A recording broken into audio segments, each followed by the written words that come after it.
in a highly woman and say Jamal combination. Love is recall. Dara duñu taxa fàtte bi ngeen ñu doon laaj pale ci mbañ gàcce gi lañ leen di atte te du ay galaaj mooy fale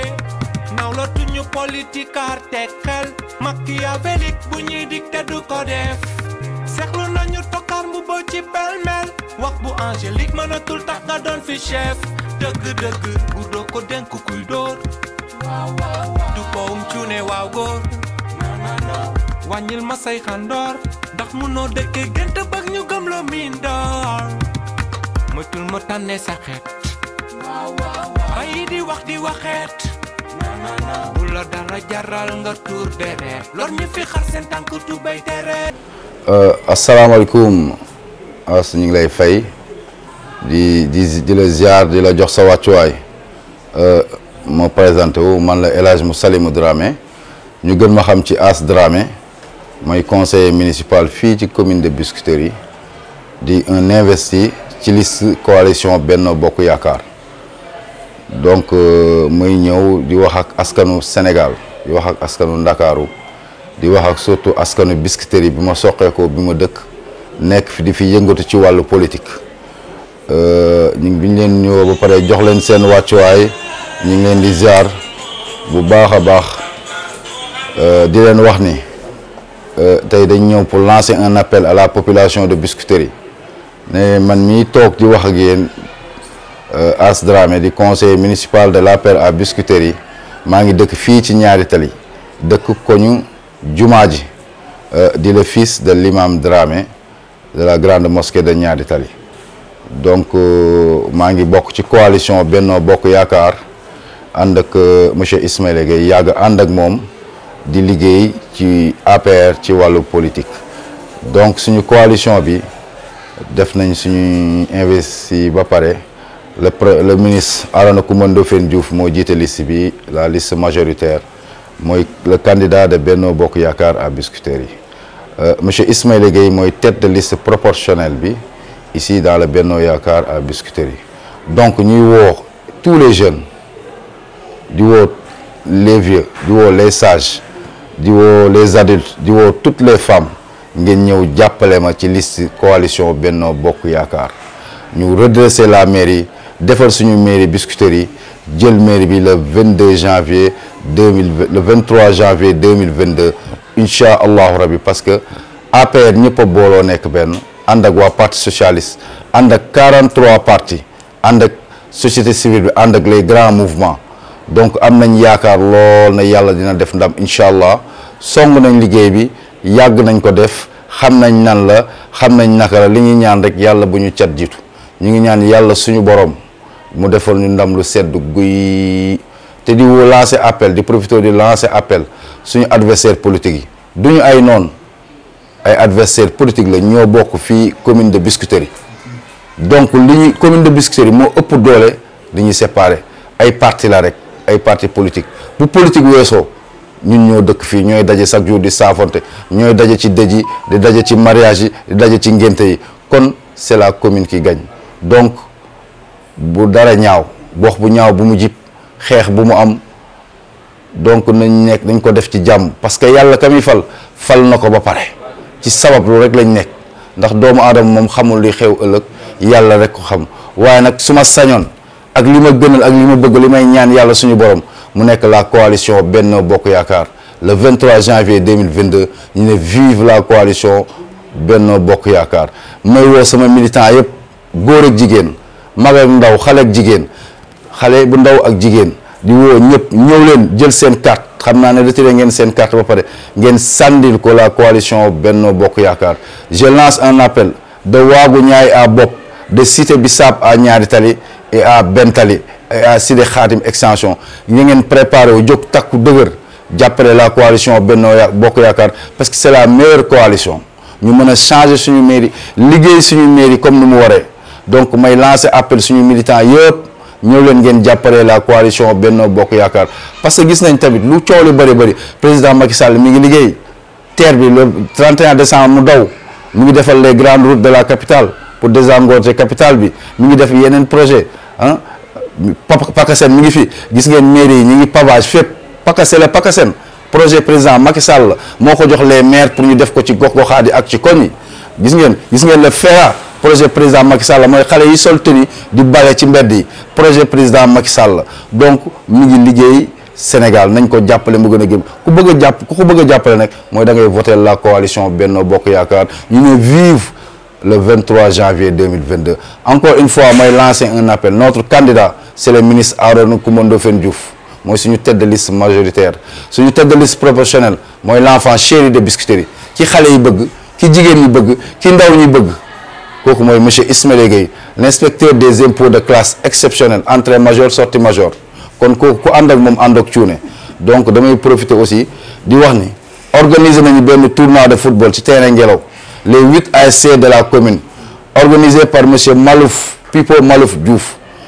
organisé tournoi Pipo Malouf organisé tournoi bu mag fii ci terrain Ngelaw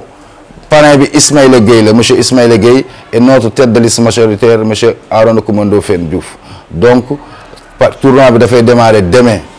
incha allah terrain Ngelaw à 16h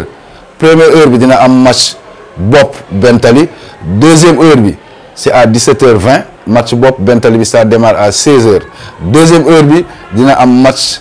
entre jeunesse amicale de Waagu Ñaay ay l'ASC Ngelaw muy déet bi bu métti yàgg a neex ci nawetaan ce sera à 17h20 donc ñu ngi woo toute la jeunesse de Biscuiterie toute la population de Biscuiterie ngeen ñëw teewee bis boobu waaw parce que 8 ASC commune bi yëpp la ñu organiser le tournoi bi monsieur Ismaïla Gueye moo ko financé mooy parrain Pipo Malouf moo ko organisé te yàgg na organiser ay tournoi donc on lance un appel solennel à toute la population de Biscuiterie encore une fois may sant waa Biscuiterie di leen gërëm di leen sant seen doom seen xarit seen am di jàmm seen jaam muy jaamu askan bi ñu koy wax As Dramé moo leen dem lancer message jërë ngeen jëf je vous remercie. asalaamaaleykum mbooloo bi maa leen di nuyu yéen ñëpp seen tur ak seen sant waaw man la Pipo Malouf di ancien gardien de but waaw de Waagu Ñaay ak HLM 5 maa ngi leen di nuyu yéen ñëpp seen tur ak seen sant. waaw man moom comme nga sport moom mooy sama mbir xam nga te dama si yàgg depuis bu ma nekkee gone ba léegi ñëpp ma xamee affaire sport ma toog depuis 4 ans suñuy commune bi amul nawetaan amul dara amul football amul dara ma toog jël sama initiative ne xaar ma organiser tournoi de foot waaw pour au moins sa jeunes yi la xam ne defuñu dara xam nga ñu am activité bi ñu war a def waaw léegi deuxième chose. ma parrainé ko par sama mag sama père mooy Ismaïla Gueye waaw tournoi bi nag incha allah terrain Ngelaw la waaw samedi lay commencé le 13 waaw dem ba le 27 final bi terrain ñaari tali la su neexee yàlla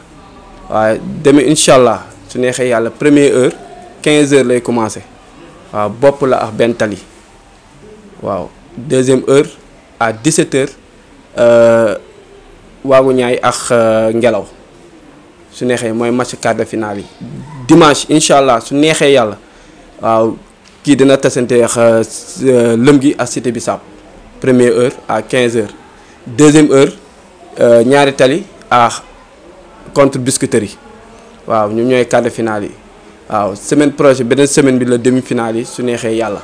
waaw wasalaam gars yi. asalaamaaleykum askanu Sénégal. askanu Biscuiterie ñu ngi nuyu waa Biscuiterie ñëpp di leen jox seen wàccuwaay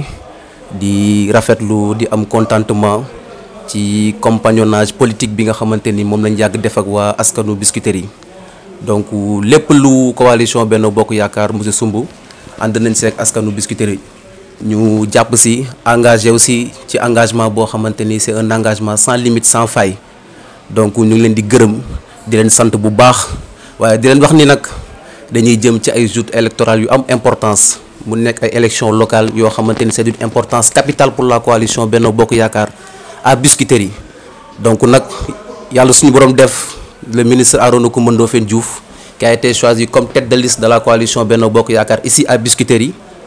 ñu boole ko ak ki nga xamante ni mooy le lion de la commune de Biscuiterie ñu koy woowee monsieur Ismaïla Gueye di un inspecteur principal des impôts et des domaines de classe exceptionnelle mu nekk entrée major à l'ENAM sortie major à l'ENAM de sa promotion donc mu nekk une identité remarquable au sein de la commune de Biscuiterie un incontournable donc di ko sant bu baax a baax a baax a baax yàlla suñu borom def tey mu nekk la tête de liste proportionnelle au niveau de la coalition Benno Bokk Yaakaar à Biscuiterie ñu war a liggéey bu mucc ayib te liggéey boobu ñu ngi ci woo toute la population de Biscuiterie muy mag di ndaw di jeune di femme bàyyiwuñu kenn parce que combat bu ñu mës a sumb ci politique ci commune bi ànd nañ seeg ñoom ba yàlla suñu borom defal ñu sa ay ndam yu kawe suñu njort donc ñu ngi leen di woowaat di demaat ci ñoom di sàkkuwaat seen pas-pas ak seen engagement ci li nga xamante ni moom la ñuy bëgg a sumb mooy élection locale yi nga xamante ni mooy le 23 janvier 2022 di ñaan yàlla suñu borom bés boobu yàlla nañu yàlla suñu borom defal ndam lu kawe suñu njort te gëm naa ni bu ñu ko àndee ci sincérité ànd ko ci bëgg-bëgg ànd ko ci dëgg je pense que ni yàlla suñu borom mun na teg ndam li suñu loxo donc nag responsabilité tamit ñu ngi leen di woo ñu def une union parfaite de leur cœur ñu bañ a am xaaj ak seen biir di ñaan yàlla suñu borom defal ñu ndam. bu loolu weesoo dañuy sant la chaîne de télé Asmoon TV revivificateur des valeurs ñu ngi leen di ñaanal yàlla chaîne bi yàlla na law ba mel ni ay TFM mel ni ay Sen TV mel ni ay 2S parce que ñu ngi liggéey bu mucc ayib ci commune bi di ko def ci Ndakaaru yëpp ñu leen di gis ci Facebook bi di leen gis fépp donc ñu ngi leen ñaanal yàlla chaîne bi màgg ba mel ni TFM wala raw TFM wala 2S wala Sen TV wala chaîne tubaab yi mag yi donc Asmoon TV macha allah ca kaw ca kanam.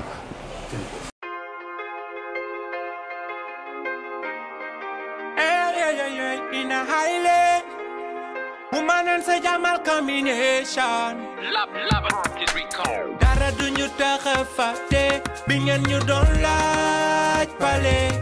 ci mbañ gàcce gi lañ leen di atte te du ay gàllaaj mooy fale nawlatuñu politique arte xel machiavélique bu ñuy dik te du ko def